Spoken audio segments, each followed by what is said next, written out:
Hi, my name is Vanessa, and I am a user experience researcher at Google. A user experience researcher really focuses on the user, and we really like talking to people to understand how they're using our products, whether our products or services are working well for them, and what kind of pain points they have so that we can really improve them and make them better. Ethics, privacy, and data play a huge role in our, profession. It starts as early with who we decide to speak to when we conduct research. There have historically been voices that have been marginalized or not included in research, but being a woman and being Black, I've kind of experienced a lot of different things where I understand that the experiences that I'm having were not designed with me in mind. And so for me, on a personal level, it's extremely important that the people that we talk to and that we hear from represent our user base, represent pretty much anyone in the world. Like we have to be respectful and mindful of that. Any ways that I, as an individual, or my team can kind of build that more into the process, like looking into how we are recruiting, how we are conducting interviews, how we're making recommendations, how we're interpreting information, how it's being shared, and then how it's being used to build products. Every step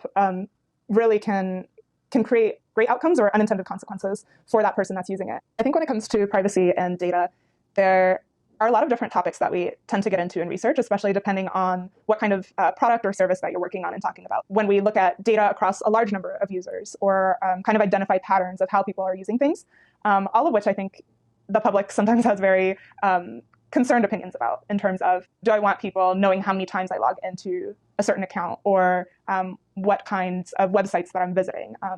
So I think things like that are definitely alarming for people. And as researchers, just trying to respect that, understand that there's just like a variety of ways that I think we can continue to be very careful with how we treat people's data and information and stories, and just be very respectful, try to relate to it on a personal level. If that was me, do I want someone doing that with my data?